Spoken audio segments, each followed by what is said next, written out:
தாய்பிள்ளை உறவம்மா உனக்கும் எனக்கும்.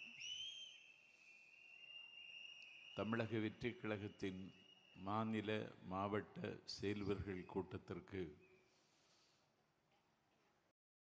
தலைமை தாங்கியிருக்கின்ற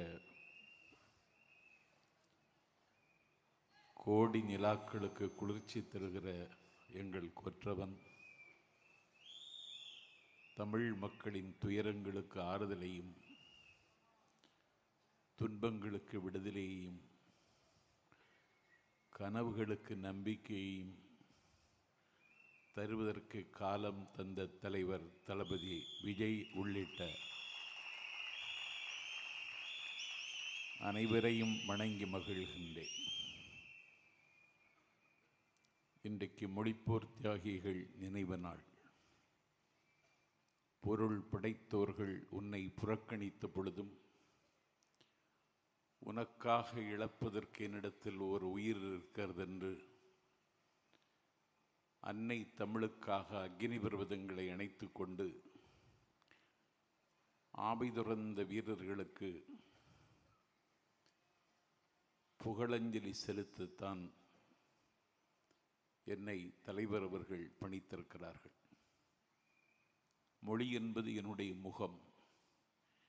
என்னுடைய முகத்தில் அடுத்தவனுடைய முகவரியை எழுத அனுமதிக்க முடியாது. மொழி என்பது என்னுடைய கலாச்சாரத்தை காப்பாற்றுகிற கவசம். இந்த கவசத்தை எந்த கட்டத்திலும் கழற்றி தூர எறிந்துவிட முடியாது. மொழி என்பது எனது உள்ளாடும் உயிர்.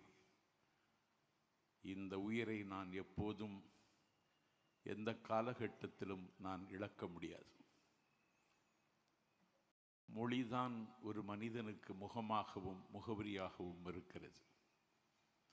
வரலாற்றில் இருந்து ஒரு செய்தியை உங்களுக்கு நினைவூட்டுகிறேன். இந்தியா விடுதலை பெற்ற அன்றைக்கு பாகிஸ்தான் விடுதலை பெற்றது.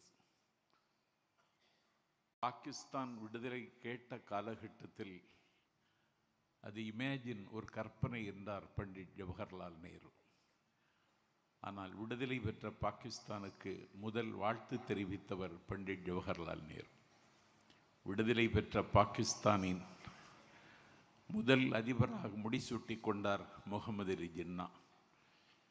விடுதலை பெற்ற பாகிஸ்தானின் அதிபர் முகமது அலி ஜின்னா கிழக்கு பாகிஸ்தான் தலைநகர் டாக்காவிற்கு வருகை தந்தார். 40 லட்சம் மக்கள் அவரை திரண்டு வரவேற்றார்கள். கண்ணுக்கெட்டிய தூரம் வரை கடலும் திடலும் தோற்கிற கூட்டத்தில் உரையாற்றுவதற்கு ஜின்னா ஒலிபெருக்கிக்கு முன்னாலே வந்து நின்று பேச ஆரம்பித்தார்.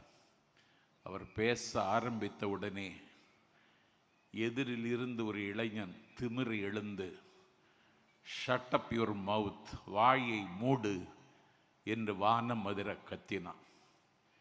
எங்களுக்கு ஒரு புதிய நாடு பெற்றுத்தந்த நாயகனை நீ வாயை மூடி என்கிறாயா என்று அவன் வாயை அமுக்கி அவன் தோளை அழுத்தி அவனை உட்கார வைத்தார்கள். மீண்டும் ஜின்னா பேச ஆரம்பித்தார். அப்பொழுதும் அந்த வாலிபன் திமிரு எழுந்து அரங்கம் அதிர கத்தி, வாயாடுவதாக இருந்தால் எங்கள் வங்க மொழியில் வாயாடு, உருது மொழியில் பேசுவதை நான் ஒத்துக்கொள்ள முடியாது என்று அலறினான். அவனை குண்டுக்கட்டாக தூக்கி வெளியில் வீசி எறிந்தார்கள். அன்றைக்கு வெளியே தூக்கி வீசி எறியப்பட்டவன்தான் வங்காளதேசம் என்கிற நாட்டுக்கு முதல் அதிபராக முடிசூட்டப்பட்ட முஜிபுர் ரஹ்மான். ஆகவே சாதி மனிதனை ஒன்றிணைக்காது, சமயம் மனிதனை ஒன்றிணைக்காது, மொழிதான் மனிதனை ஒன்றிணைக்கும். முகமது அலி ஜின்னாவும் முஸ்லீம், முஜிபுர் ரஹ்மானும் முஸ்லீம். ஆனால் மொழிதான் மனிதனை ஒன்றிணைக்கும் என்பதற்கு வரலாற்றில் இது ஒரு சாட்சி. அந்த மொழிக்காகத்தான் எங்கள் வீரர்கள் தத்தம் உயிரை அன்றைக்கு தாரை வார்த்து தந்தார்கள். துறையூரிலிருந்து அஞ்சானஞ்சன் பட்டுக்கோட்டை அழகிரிசாமியின் தலைமையில் சென்னை வரைக்கும் அன்றைக்கு நடந்து வந்தார்கள். பாலோடு நேர்தமிழும் பைந்தமிழ் மாக்களும் ஆளோடு வேறென்றறிந்திருந்தும் ஆள வந்தார் மேலோடு பேசிவிடுவரேன், அவ்வாட்சி சாலோடு நீர் என்று கூவிடுவாய் கருங்குயிலே என்று. இளைஞர் துடிக்கின்றார் தமிழின் நிலை எண்ணி, கிளைஞர் அடைகின்ற கேடுபறார். இங்கு விளையாட வேண்டாமே ஆள வந்தார், வாழ்வின் களை நீக்குக கூவாய் கருங்குயிலே என்று. துறையூரிலிருந்து சென்னை வரைக்கும் நாடதர பாடிக்கொண்டே பட்டுக்கோட்டை அழகிரிசாமி அன்றைக்கின்ற பயணத்தை நடத்தினார். 8 திசையும் 16 கோணத்திலும் மொழிக்காக மூண்டெழுந்த போர் உலக வரலாற்றில் எந்த நாட்டிலும் இல்லை. பட்டுப்பூச்சிகளின் பிரதேசம் வியட்நாமில் பௌத்தத்திற்காக புத்த பிட்சுக்கள் தீக்குளித்தார்கள். ஆனால் மொழிக்காக தீக்குளித்த மரபு தமிழர்களுக்கு மட்டுமே உரிமையுடைய போர் இந்த போர். நாங்கள் இந்திய ஆதிக்கத்தை எதிர்க்கிறோம், இந்தி என்கிற மொழியை எதிர்க்கவில்லை. Hindi is a symbol of domination. Hindi is a symbol of Delhi. Hindi is a symbol of religion. Hindi is a symbol of Manudharma. Hindi is a symbol of disintegration. Hindi is a symbol of discrimination. இந்திய அநீதியின் சின்னம், ஆதிக்கத்தின் சின்னம், மதத்தின் சின்னம், மனுதர்மத்தின் சின்னம், பிரிவினையின் சின்னம். அதனால் நாங்கள் எதிர்க்கிறோம். என்னுடைய தமிழ் மொழியின் மீது மேலாதிக்கம் செலுத்துவதற்கு உன்னுடைய மொழிக்கு எந்த தகுதியும் இல்லை என்பதை வரலாற்று ரீதியாகவும் லிங்குஸ்டிக்ஸ் மொழியியல் ரீதியாகவும் நாங்கள் எந்த மன்றத்திலும் நிரூபிக்க முடியும். ஆனால் இந்த மொழிக்காக தங்களுடைய ஆவியை என்றைக்கு அவர்கள் துறந்தார்கள். இங்கே தலைவர் அவர்கள் மலரஞ்சலி செலுத்தினாரே 1938 தலைநகர் சென்னை சிறைச்சாலையில் தாளமுத்து உயிர் துறந்தான், நடராஜன் உயிர் துறந்தான். 1965 மொழிப்போரில் கீழப்பழுவூர் சின்னசாமி அண்ணாவினுடைய சிலையை அரவணைத்துக் கொண்டு கங்கா ஜலம் கொண்டு அம்பாளுக்கு அபிஷேகம் செய்வதைப் போல தன்னுடைய தேகத்திற்கு தானே பெட்ரோலை ஊற்றி தானே தன்னுடைய தேகத்திற்கு தீயை பற்ற வைத்து முத்து பற்றி பிடித்த தீ ஜுவாலை விட்டு கொழுந்து விட்டு எரிய என் பெருமைக்குரியவர்களே, முத்து பற்கள் வெடித்து சிதற, மோகன முடி கருகி சுருள, வறண்ட வயலை போல உடம்பு பாலம் பாலமாக வெடிக்க, உடம்பிலிருந்து தண்ணீர் ஆறாகி ஒழுக, நிற்க சக்தியற்று நிலத்தில் சாய்ந்து கீழே விழுகிற பொழுதும் ஆதிக்க இந்தி வீழ்க, அன்னை தமிழ் வாழ்க என்று மொழிந்து கொண்டே அவர்கள் அன்றைக்கு முடிந்து போனார்கள். கீழப்பழுவூர் சின்னசாமியை தொடங்கி விருகம்பாக்கம் அரங்கநாதன், கோடம்பாக்கம் சிவலிங்கம், கோவை ஆரோக்கியசாமி, பீளமேடு தண்டபாணி, ஐயம்பாளையம் ஆசிரியர் வீரப்பன், விராலிமலை சண்முகம், கீரனூர் முத்து, சத்தியமங்கலம் முத்து என்று அன்னை தமிழுக்காக ஆவி துறந்தார்கள். மண்ணெல்லாம் வீரம் பேசும், மலரெல்லாம் தமிழாய் மாறும், பெண்ணெல்லாம் பொய்யாய்ச்சீரும் சிவகங்கை சீமையில் பிறந்து கலை தேடுவதற்காக சிதம்பரத்திற்கு அண்ணாமலை பல்கலைக்கழகத்திற்கு படிக்க வந்த மாணவன் இந்தியாதிக்க எதிர்ப்பு ஊர்வலத்தில் அவன் நடைபோட்டு பட்டாள நடைபோட்டு வருகிற பொழுது அவனை சுடுவதற்கு காக்கி சட்டை அணிந்த காண்டா மிருகங்கள் துப்பாக்கி எடுத்து சுடுவதற்கு குறிபார்த்த பொழுது பட்டனை திறந்து சுடு, ஆசெய்து சுடு என்று மார்பை காட்டி குண்டை மார்பில் வாங்கி மரித்து போனான் மாணவன் சிவகங்கை ராஜேந்திரன். நஞ்சறிந்தி செத்தான் மாயவரம் சாரங்கபாணி. உயிரற்ற உடலோடு உடையார்பாளையத்தில் மரத்தில் தொங்கினான்.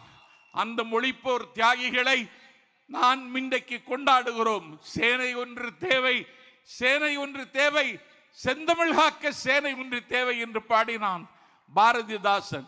செந்தமிழ் காக்க இனி ஒரு சேனை தேவைப்படுமானால் அந்த சேனையை தருகிற இயக்கம் எங்கள் தளபதியின் தமிழக வெற்றி கழகம் என்பதை மத்தளம் கொட்டி வரி சங்கம் நின்றூதி நான் இன்று சொல்லுகிறேன்.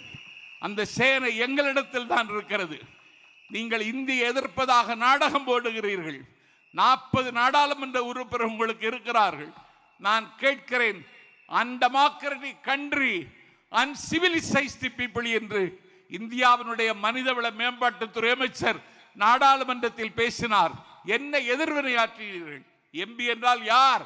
Is one of the DMK that how invaded Delhi. டெல்லியோடு மோத, டெல்லியோடு யுத்தம் செய்ய, டெல்லியில் குவிந்து கிடக்கிற அதிகாரங்களை உடைத்து நொறுக்குகிற படைக்கலன் நான் ஒரு எம்பி. அந்த கடமையை செய்தீர்களா? நாடு பார்த்து கொண்டிருக்கிறது. உங்கள் நாடகம் முடிவுக்கு வரப்போகிறது. துரியோதனன் வீழ்ச்சி அவன் தொடையில் இருந்தது. சராசந்தன் வீழ்ச்சி அவனுடைய உடலை மாற்றி போடுவதில் இருந்தது. இதயத்தை கீழே இறக்கி வைத்த ஹிட்லரின் வீழ்ச்சி ரஷ்யாவின் கடும் குளிரில் இருந்தது. அதிசயம் 1000 செய்த ஜப்பானின் அன்றைய வீழ்ச்சி அணுக்குண்டில் இருந்தது. ஒரு வல்லாதிக்கத்தின் வீழ்ச்சி அண்ணாவின் சென்னாவில் இருந்தது. உய்ய வந்த தமிழினத்தை உய்யாது தடுத்து குடும்ப புற்றில் குடியிருக்கும் பூனாகங்களின் வீழ்ச்சி எங்கள் தளபதியின் கையில் இருக்கிறது என்பதை வருகிற காலத்தில் எழுதுவதற்கு நாம் மொழிப்போர் தியாகிகள் நிறைவு நாளில் சூளுரைப்போம். வருகிற காலம் நம் காலம். வருகிற காலம் தமிழக வெற்றி கழகத்தின் காலம். எத்தனை தடைகள் போட்டாலும் தடைகளை தகர்த்து தடந்தோள் தட்டி முன்னேறுவோம். நதி நடக்க மறுத்தாலும் வெள்ளம் நிற்காது. தேதிகள் கிளிவிட உடன்படாவிட்டாலும் நாளை நடக்கும். நாளை நீங்கள் முதல்வர் ஆவதை எந்த சக்தியும் தடுக்க முடியாது என்று சொல்லி மொழிப்போர் தியாகிகள் அடக்கமாகி இருக்கிற திசை நோக்கி தண்டனிட்டு வணங்கி இந்த வாய்ப்பை தந்த தலைவருக்கு நாளெல்லாம் உங்களுக்கு கடன் பெற்றிருக்கிறேன். நீங்கள் பேசாமல் இருக்கிறீர்கள், ஆனால் உங்களை பற்றித்தான் எல்லோரும் பேசுகிறார்கள். இப்படி ஒரு வரலாறு எனக்கு தெரிந்து உலக வரலாற்றில் எங்கேயும் இல்லை. அவர் பேசுவதே இல்லை, ஆனால் அவரை பற்றித்தான் எல்லோரும் பேசுகிறார்கள். கானப்பறவையின் கலகலை என்று சொல்லக்கூடிய ஓசையும், தயிர் கடையில் விழுந்து வருகிற மத்து ஓசையும், மதகை உடைத்து கொண்டு வருகிற தண்ணீரின் ஓசையும், உழவன் பாடுகிற அந்த ஓசையும், ஆலயமணியின் ஓசையும், எல்லா ஓசையும் விட இப்பொழுது நல்ல ஓசை விசில் ஓசை. இந்த ஓசையை எல்லா திசைக்கும் ஆசை ஆசையாய் கொண்டு சேர்ப்போம் என்று சொல்லி வாய்ப்பை தந்த தலைவருக்கு நன்றி சொல்லி விருப்பமில்லாமல் விடைபெறுகிறேன். நன்றி, வணக்கம்.